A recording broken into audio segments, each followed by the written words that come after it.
Mr. President, Excellencies, before I begin, please allow me to make a personal observation. As I address you, I am conscious that I am speaking to virtually the entire world. In my previous career, I was an astronaut, and I had the opportunity to see the entire world from the vantage point of space. I have flown over all of your countries, and I have reflected a great deal on our planet, Earth. I have realized that Earth is the cradle of all humanity, and that we all come from the same place, and that we have, frankly, nowhere else to go. And that we must find a way to get along with each other, and that we must take care of our planet, a planet that we are visibly damaging. Space offers the unique perspective of seeing beyond one's own national borders. In that sense, this body, the United Nations, offers that same perspective. I am honored to be with you here today on behalf of Canada's newly re-elected government led by Prime Minister Justin Trudeau. I would like to begin my address by respectfully acknowledging that the land on which we gather today is the traditional unceded territory of the Lenape people. Fellow delegates, friends, we are assembled today on one of the most challenging times in generations.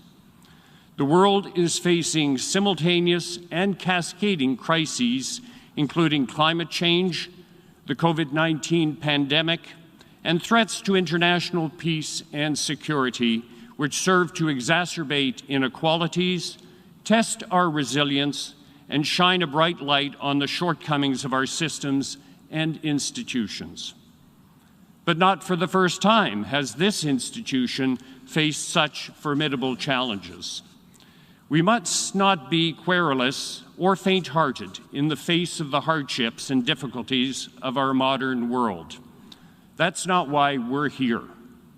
We must learn from the vision and courage of those who have gone before, and we must think of the hopes and aspirations of those who will inherit the world that we leave behind. From the ashes of World War II, our parents and grandparents responded to the unprecedented social and economic collapse of the 1930s and 40s, with its accompanying death and destruction, by building a new international order based on rules and strong international institutions to bring stability, prosperity, and peace for the generations that would follow. They did not wring their hands in despair. They rolled up their sleeves and went to work. Climate change, COVID-19, the rise of authoritarianism and inequality, these are the challenges of our time.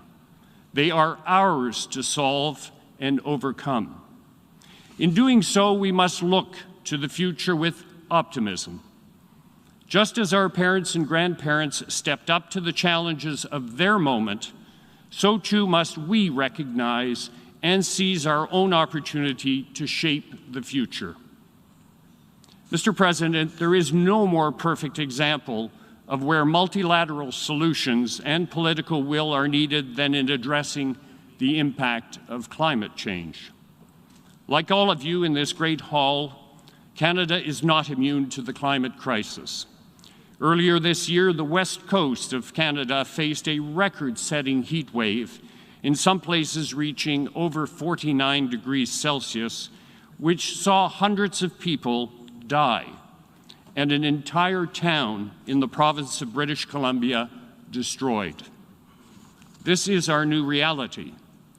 We know that the world expects leadership from the United Nations.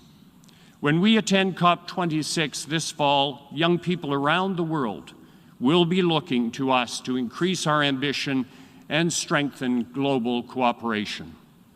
We cannot let them down. It is in our hands. In Canada, you have a steadfast and dedicated partner.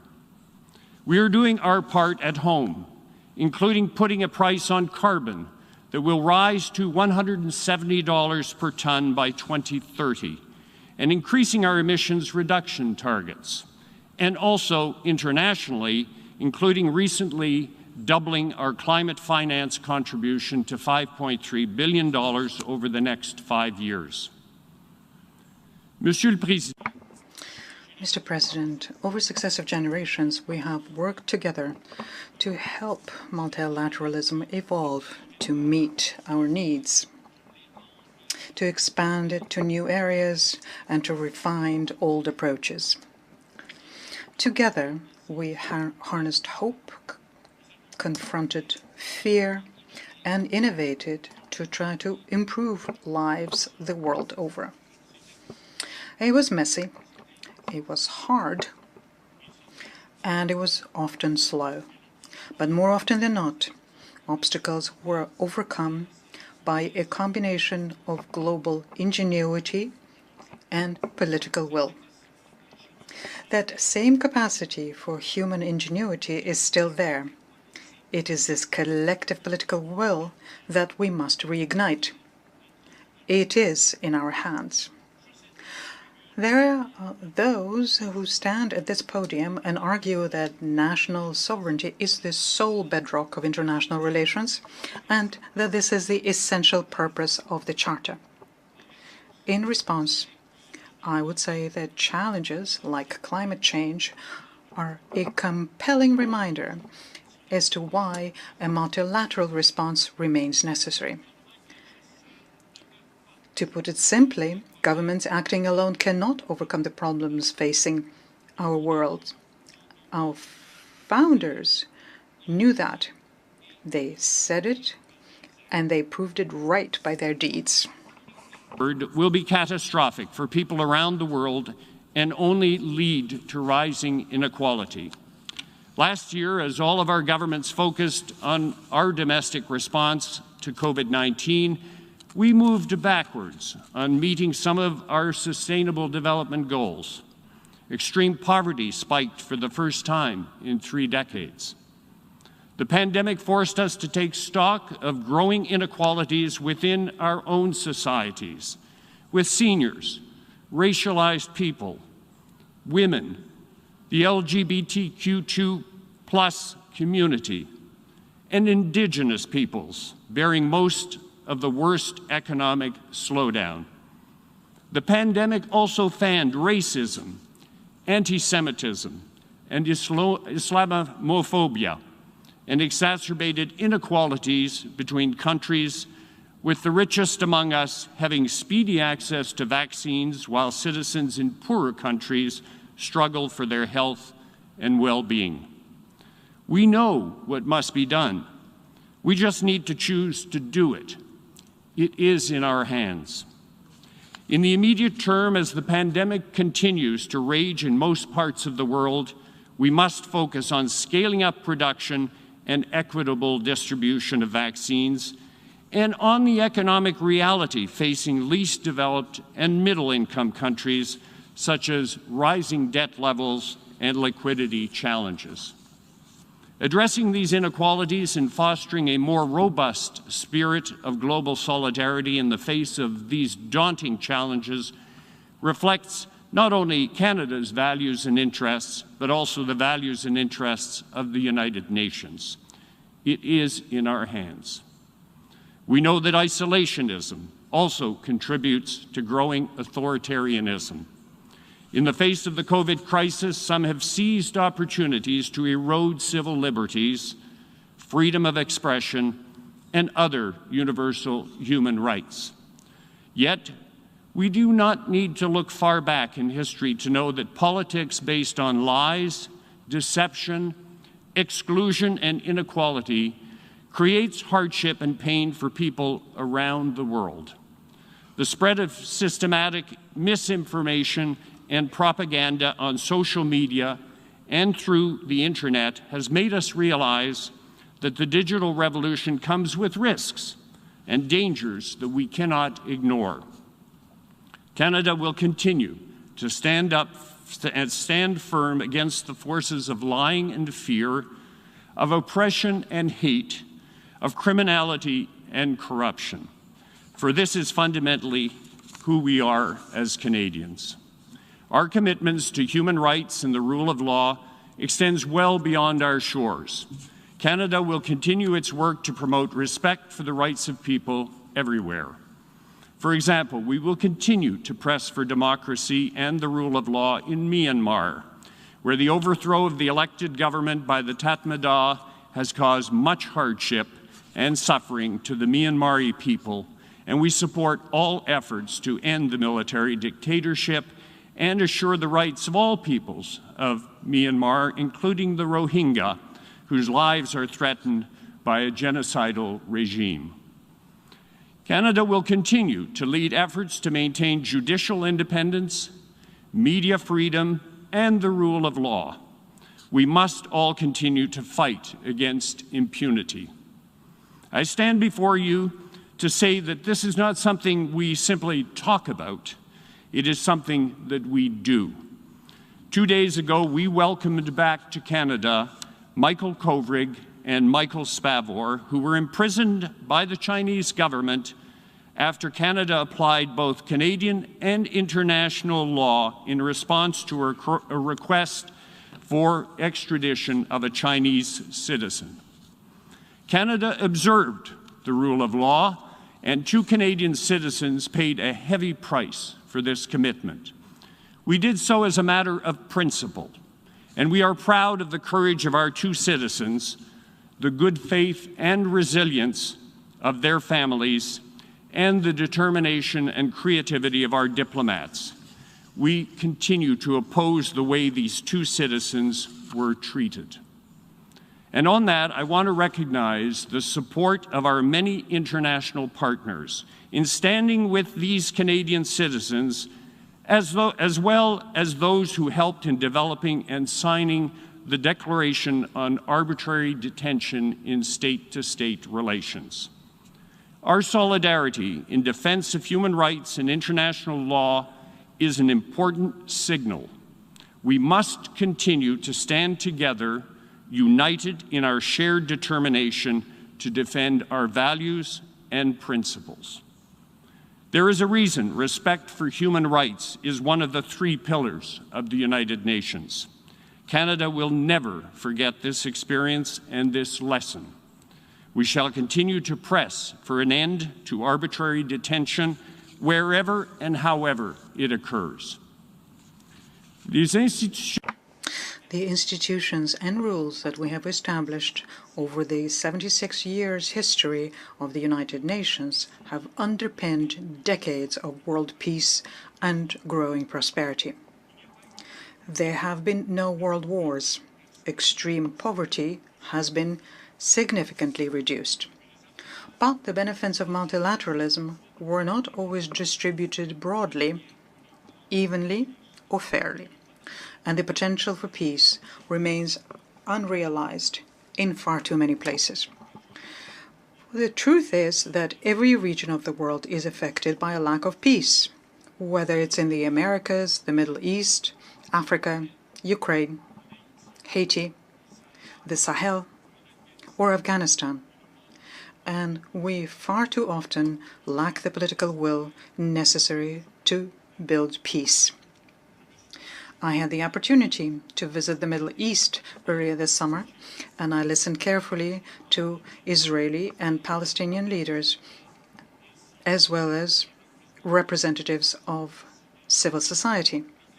Canada is deeply committed to Israel's right as a member of the United Nations to live in peace and security. We also believe that a 2-state solution is the better way to address the needs and concerns of both Israelis and Palestinians, and we encourage direct negotiations to reach this critical objective. Conflict, no matter its geography or cause, is not simply an issue of national sovereignty. Insecurity somewhere invariably leads to insecurity elsewhere, and we all pay the price. Effective responses to these issues are also in our hands. Climate change, food insecurity, and conflict will continue to exacerbate the challenge of forced migration and humanitarian need in the years to come. Make no mistake, this will affect all of us and requires that we address these issues together. The numbers of refugees and other forcibly displaced people are already hitting record highs year after year. We must listen to their voices and give them a place at the table. Humanitarian assistance must keep pace, but should not be viewed as a substitute for addressing the root causes of the problems forcing people to flee in the first place. For our part, through dedicated asylum policies, Canada will also provide refuge for those who put themselves at personal risk by defending democracy and upholding human rights.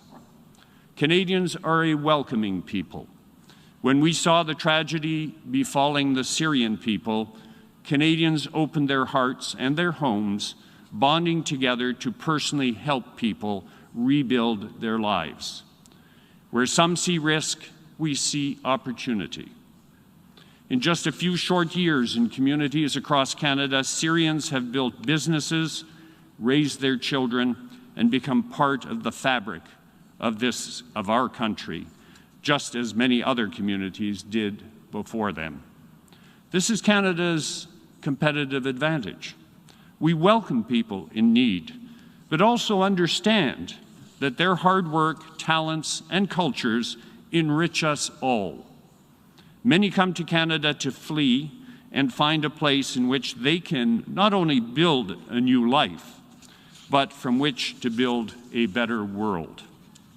Now faced with a heart-wrenching situation in Afghanistan, Canadians have once again shown their openness to those who do not wish to live under the Taliban rule, but prefer to stand up for democracy, human rights, and gender equality. In fact, Canadians overwhelmingly called on us to do more.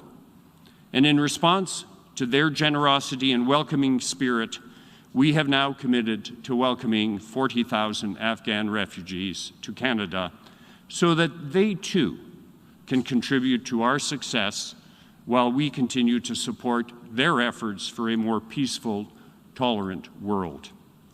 Mr. President, our participation in the United Nations comes with a commitment to freedom, truth, and the rule of law.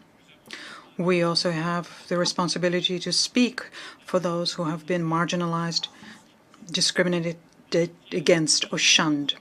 We are proud of Canada's achievements towards achieving gender equality, both domestically and internationally. But we're not complacent.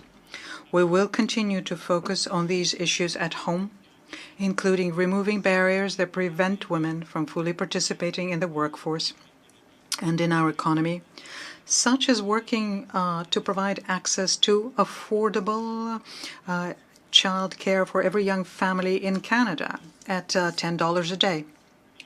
A recovery that does not promote the full participation of women in the economy will not be fully successful.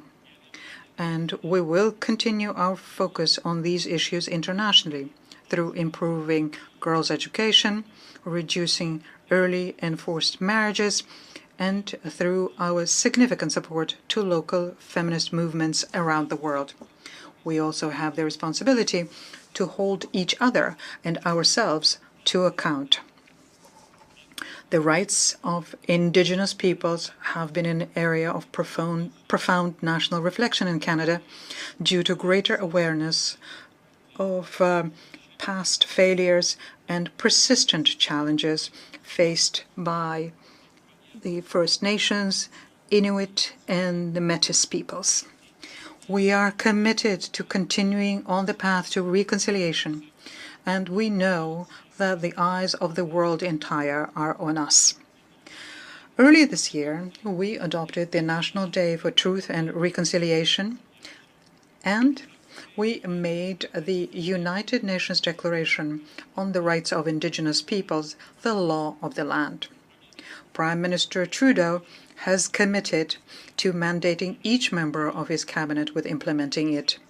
We also committed to support systemic changes to address the tragedy of missing and murdered Indigenous women and girls. And by doing so, we are fully recognizing the hardship that racist colonial policies have inflicted on successive generations of Indigenous peoples. The Government of Canada remains fully committed to protecting the rights of the Indigenous peoples and to improving their living standards. Colleagues, friends, I am optimistic. We have heard over this past week of the urgent and compounding problems that we face as a global community. We know there is a digital divide, that millions of children have been locked down and locked out of schooling, that pluralism faces a struggle against the forces of extremism and even terrorism, that many are bewildered in the face of the new technologies that can invade our privacy, uproot our families, and change the face of work. But we have solutions and the tools necessary at our disposal. If we listen to each other and bring these critical issues to the center of our work together, we can make progress. It is in our hands. We have a United Nations that over the past year has proven that it is up to the operational challenge of delivering in the most difficult of situations. We have a menu of bold ideas and proven solutions. And here I'd like to thank the Secretary General for putting forward his common agenda, which we must all consider seriously. We know that what must be done. We must marshal the political will to do it. This will require a shift in mindset. It is no secret that we spend too much time talking and not enough time making decisions. Our parents and grandparents rose to the challenge in 1945. Now it's our turn to work together to set the course for a fairer, more just, and sustainable future for us all. It is in our hands.